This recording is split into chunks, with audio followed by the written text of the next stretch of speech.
Hello everyone, जैसे कि हम लोग बीएससी के लिए मैथमेटिक्स की पढ़ाई कर रहे हैं और इसमें चल रहा है इंटीग्रल कैलकुलस। तो इंटीग्रल कैलकुलस में लगातार हम अपलोड कर रहे हैं वीडियोज को। आप सिस्टमेटिक तरीके से कोर्स को प्राप्त करना चाहते हैं जिसमें लेक्चर 1, 2, 3, 4 ऐसे करके मिले, एक एक टॉपिक मिले, एक कॉन्सेप्ट मिले। आप इस नंबर पर व्हाट्सअप करके कोर्स को प्राप्त कर सकते हैं। देखिए, हर चीज़ का कोर्स अवेलेबल है, आप आराम से जुड़ेंगे तो बहुत फ़ायदा मिलेगा, ठीक है ना। तो आज हम लोग पढ़ने वाले हैं क्या चीज़, रूल ऑफ इंटीग्रेशन। क्या पढ़ने वाले हैं? आज का टॉपिक है रूल ऑफ इंटीग्रेशन। बिल्कुल बेसिक लेवल से बच्चों का कहना था कि सर बेसिक से पढ़ाइए, तो बिल्कुल बेसिक से पढ़ा रहे हैं क्योंकि बहुत सारे बच्चे 12 में भूल गए रहते हैं। तो रूल ऑफ इंटीग्रेशन, इंटीग्रेशन का नियम क्या है इसके बारे में, ठीक है, क्लियर। तो सबसे पहले वीडियोज़ को लाइक कर दीजिए, वीडियो को लाइक कीजिए, फिर आगे बढ़ते हैं, ठीक है। देखिए, इंटीग्रेशन में ज़्यादा रूल नहीं होता है। पहला रूल समझिए क्या है। जैसे पहला रूल ये है यहाँ पे कि अगर इंटीग्रेशन करने चल रहे हैं, यहाँ पे कांस्टेंट के है, कोई फंक्शन एफ है, डी है, तो सबसे पहला काम क्या होता है, इस कांस्टेंट को बाहर कर लेते हैं। क्या कर लेते हैं? कांस्टेंट को बाहर कर लेंगे। उसके बाद इस फंक्शन का इंटीग्रेशन करेंगे। इंटीग्रेशन करने के लिए कौन सा फॉर्मूला अप्लाई होगा आपको हमने इसके ठीक पहले वाले लेक्चर में बताया है।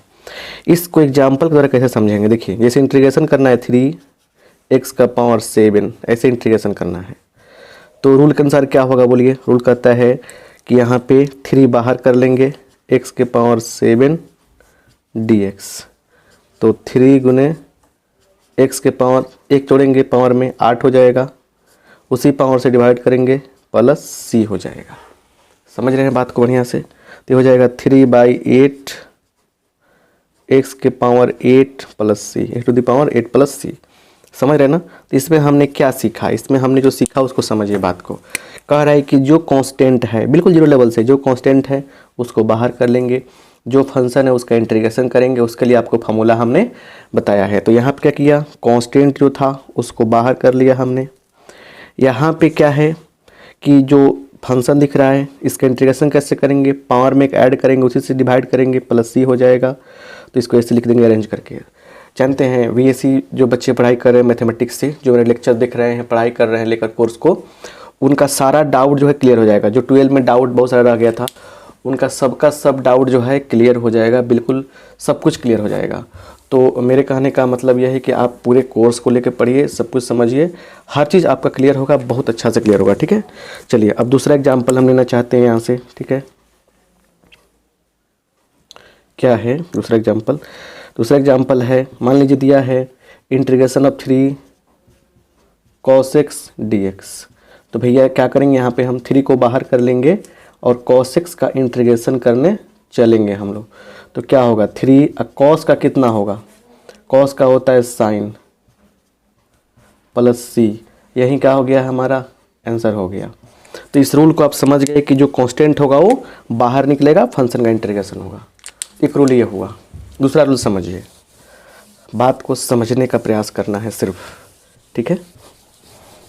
रूल के बाद मेथड्स आते हैं, मेथड्स के बाद बहुत सारे फार्मूलाज, क्वेश्चन, सब कुछ समझाएंगे ना, तब समझेंगे आप, तब तो क्लियर। आइए देखिए आगे देखा जाए। लाइक कर दीजिए अगर नहीं किए हैं तो। दूसरा रूल क्या कहता है समझिए। दूसरा रूल कहता है अगर यहाँ पे एक फंक्शन f है प्लस माइनस दूसरा फंक्शन g है ना, और इसका इंटीग्रेशन करना है तो क्या करेंगे हम लोग, यहाँ पे हम लोग अलग अलग कर लेते हैं, f का अलग, dx प्लस gx का अलग, dx। अब यहाँ बहुत ही प्यारा से एक डाउट क्लियर होगा आपका। ये कैसे? एग्जाम्पल, जैसे हमने एक इंटीग्रेशन रखा क्वेश्चन, यहाँ पे क्या रखा, तो sin x plus cos x रखा हमने, है ना, dx। चलिए यहाँ पे क्या होगा, साइन का अलग कर लेंगे हम लोग नियम के अनुसार, dx प्लस cos का अलग करेंगे, क्योंकि रूल कहता है कि आपको 2 फंक्शन दिया गया है, दोनों को अलग अलग करना है। अब सुनिए ध्यान से, साइन का इंटीग्रेशन क्या होगा, ये होता है माइनस cos x। और आपको पता है कि यहाँ पे इंटीग्रेशन जब हो जाएगा तो क्या होगा, एक कांस्टेंट c आएगा, तो इसको c1 लिखते हैं क्योंकि आगे वाला भी आने वाला है, प्लस यहाँ पे क्या होगा, साइन एक्स होगा, और यहाँ पे क्या हो जाएगा, यहाँ पे C2 लिख देंगे वो दूसरा कांस्टेंट। अब बोलिएगा सर आप गलत बता रहे हैं, क्योंकि यहाँ तो सिर्फ इसका इंटीग्रेशन करेंगे, इसका इंटीग्रेशन करेंगे और सिर्फ C लिखते हैं लास्ट में। और ये नया ड्रामा क्या है, देखिए ड्रामा ने इसी कॉन्सेप्ट को समझाने वाले थे। देखिए अब इसको क्या है ना कि minus cos x plus sine x plus C1 plus C2 एक साथ कर दिया हमने। अब क्या होगा, minus cos x plus sine x, और इस कांस्टेंट की जगह पे क्या करेंगे, C लिख देंगे, एक कैपिटल C कांस्टेंट है ना।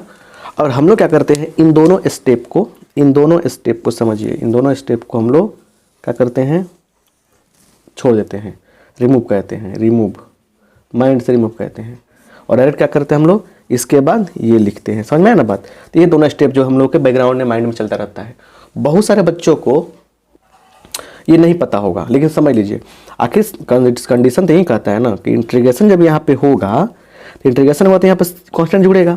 तो भाई क्यों नहीं जुड़ेंगे आप, तो आपके दिमाग में आना चाहिए कि सर साइन एक्स का माइनस कॉस एक्स होगा, कॉस एक्स का साइन होगा, ठीक है, और C जोड़ देंगे। तो भाई गलत क्यों सोचे आप, इसके बाद तो C1 आना चाहिए था, कांस्टेंट आना चाहिए था, इसका भी आना चाहिए था, तो काहे नहीं आता है, यहाँ पे कहाँ आया है, यहाँ पे क्या हो गया, वहीं यहाँ पे जो नहीं आया है वो यहाँ छुपा हुआ है। C1 इसमें जुड़ा, C2 इसमें जुड़ा, दोनों के एक साथ जोड़ दिया और सबकी जगह पे C आ गया। तो डायरेक्ट दोनों स्टेप को नहीं लिखाया था एग्जाम में, है ना, समझे ना, और सिर्फ इसको लिखाया था। अब इस दूसरे एग्जाम्पल समझ में आएगा और ज़्यादा।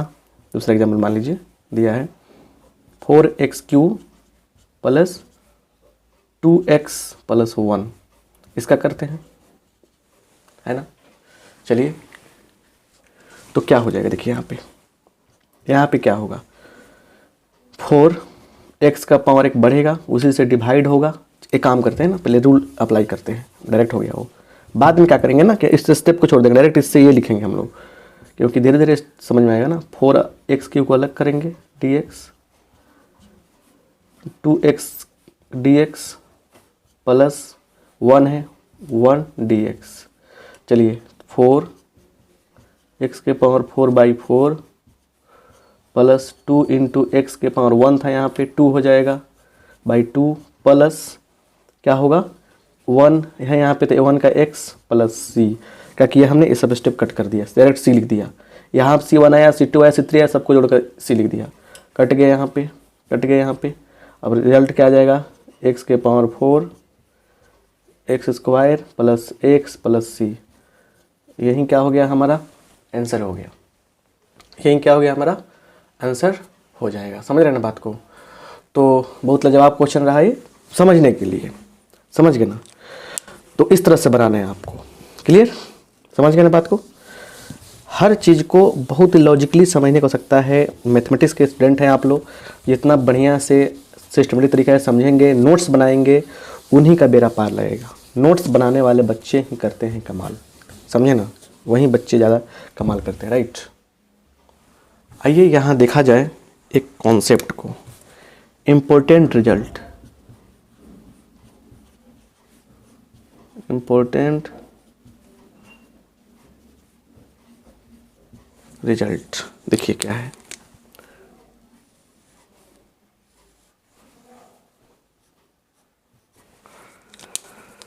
देखिए एक्चुअली बात ऐसा है कि f(x) एक फंक्शन, देखिए यहाँ पे समझिए ध्यान से, f(x) एक फंक्शन है, f(x) एक फंक्शन है, इसका इंटीग्रेशन करने पर gx प्लस c आता है। ये एक मैंने कहने का मतलब क्या है कि नॉर्मल चीज़ हो गया, ठीक है, समझाएंगे इस बात को बढ़िया से। इसी से देखिए क्या निकल रहा है, देन कुछ ऐसा बात है कि f(ax)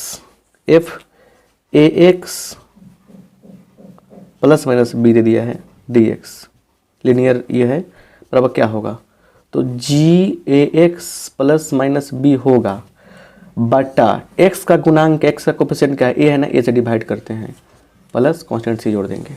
क्या काम है समझिए, एग्जांपल देखिए, जैसे हमको यहाँ पे करना है क्या, साइन 3x का इंटीग्रेशन करना है dx। ठीक है, बात समझिए। सबसे पहले पता कीजिए साइन x का इंटीग्रेशन करने पर रिजल्ट क्या आता है बताइए, माइनस कॉस x आता है प्लस c। तो वही बात कह रहा है कि सबसे पहले सॉल्यूशन में क्या लिखेंगे, साइन एक्स कितना होता है माइनस कॉस, तो माइनस कॉस 3 है तो 3x लिख देंगे, बट्टा गुणांक क्या है 3 है, 3 से भाग कर देंगे प्लस सी कर देंगे, आंसर हो गया। समझ रहे ना। दूसरा देखिए, जैसे मान लीजिए कि e का पावर 4x प्लस 3 दे दिया यहाँ पे dx। भैया e के पावर x का इंटीग्रेशन क्या होता है, सोचेंगे e के पावर x का इंटीग्रेशन क्या होता है, e के पावर x नहीं होता है ना, इसमें कोई डाउट नहीं है, ये तो होता है। तो लिख देंगे e के power same to same 4x plus 3, और गुणांक कितना है 4 है, 4 से भाग करेंगे प्लस सी, हो गया आंसर आपका। तो मेरे कहने का मतलब ये है कि बात को समझने का प्रयास करें, ठीक है, राइट, क्लियर। जितना बारीकी समझेंगे ना उतना ही अच्छा से समझ में आएगा, कोई आपको दिक्कत नहीं होगा। जैसे और भी देखते हैं, जैसे मान के चलिए अगला क्वेश्चन दे दिया है यहाँ पे, क्या चीज़ दे दिया है, सेक स्क्वायर 3x माइनस 4 दे दिया है। तो कैसे करेंगे, तो सेक का स्क्वायर कितना होगा 10 होगा, तो 10 3x माइनस 4 हो गया, बट्टा गुणांक कितना है 3 है, 3 से भाग करेंगे प्लस सी। मान लीजिए दे दिया यहाँ पे, क्या दे दिया यहाँ पे, कॉस 2 माइनस 7x dx। क्या होगा, कॉस का कितना होता है साइन होता है 2 माइनस 7x dx, और सॉरी गलती लिखा था यहाँ पे 2 माइनस 7x, अब बट्टा कितना होगा -7 कर देंगे प्लस सी कर देंगे, ये आंसर हो गया हमारा। तो बात जो है ना हमारा साफ होना चाहिए कि जो लॉजिक सिखाएं, लॉजिक का मतलब क्या रहा, लॉजिक का मतलब रहा कॉन्सेप्ट को और क्लियर करना और समझना, ठीक है। अब इसके बेस पर बहुत सारी चीज़ें समझेंगे हम लोग तो मज़ा आएगा, राइट। चलिए अब रही बात कि अगर मान लीजिए यहाँ पे दिया है क्वेश्चन, एक क्वेश्चन समझिए, x का power x square into 2x plus 1 dx, इसका इंटीग्रेशन कैसे करेंगे, आइए सॉल्यूशन देखा जाए। X square 2x plus 1 dx, अब डिफरेंशिएशन में तो u इंटू भी समझे हैं आप, लेकिन यहाँ पे क्या करेंगे हम लोग बोलिए, सबसे पहले यहाँ पे क्या करेंगे हम लोग गुना कर लेंगे, इससे गुना करेंगे भीतर, तो क्या होगा 2x का पावर 2 प्लस 1 कितना होगा 3 होगा, और प्लस x स्क्वायर हो जाएगा, ठीक है ना, dx, राइट, ये हो जाएगा। अब सुनिए ध्यान से, अब अलग अलग इंटीग्रेशन करेंगे, इसका करेंगे कैसे, देखिए अब स्टेप यहाँ भी चोरी कीजिए, 2 बाहर हो जाएगा मनी मन, x का पावर 4 हो जाएगा, उसी 4 से डिवाइड करेंगे, प्लस x का पावर 3 हो जाएगा, उसी पावर से डिवाइड करेंगे, प्लस c हो जाएगा, ये कटेगा 2 बार में, तो 1/2 x के power 4 1/3 x cube plus c। आप समझ गए ना कि गुना करके ऐसे काम करेंगे।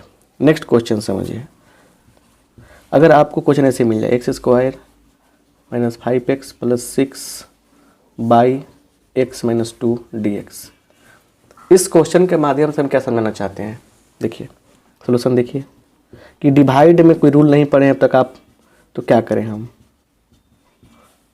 इंटीग्रेशन में डिवाइड का रूल तो मिलता नहीं है, तो क्या करते हैं, चलिए तो यहाँ पे क्या होगा बोलिए, यहाँ पे हो जाएगा, तोड़ेंगे उसको, x square minus 3x minus 2x plus 6 बटा x माइनस 2 dx। अब देखिए हो जाएगा x माइनस 3 x माइनस 2 बटा x माइनस 2 dx, ये कट जाएगा तो क्या होगा, देखिए x माइनस 3 हो गया हमारा, तो क्या हो गया, तो x square by 2 minus 3x plus c, यहीं क्या हो गया हमारा आंसर हो गया। तो इस तरह से हम लोग इंटीग्रेशन वाले प्रॉब्लम्स को सोल्व करेंगे, समझ गए ना। तो नेक्स्ट जो क्लास होने वाला, देखिए छोटे छोटे वीडियोस के रूप में आपको हम कॉन्सेप्ट देते हैं ताकि बोरिंग ना हो, आराम से देख सकें, नोट्स बना सकें। 1-2 वीडियो देख लिया आपने, आराम से जाके नाश्ता पानी किया, फिर मन किया 1-2 वीडियो और देख लिया। 2 वीडियो अगर आप बैठते हैं पढ़ने ना, सिलेबस अगर आप मतलब सामने रखे हैं और मेरा कोर्स सामने रखें, तो 1-2 वीडियो लीजिए और बढ़िया जाकर देखिए, 2 वीडियोज पर डे देखिए और बढ़िया से सिलेबस 3 महीना के अंदर कंप्लीट हो जाएगा और रिवाइज करके अच्छा मार्क्स ला सकते हैं। मिलते हैं अगले वीडियो में। इसको अच्छा से समझ में आया है तो लाइक कर दीजिए और दोस्तों को बताइएगा। इस नंबर पर व्हाट्सएप करके आप हमें मतलब कि कोर्स के बारे में जानकारी प्राप्त कर सकते हैं हमसे। आप सबका बहुत बहुत धन्यवाद। Thank you.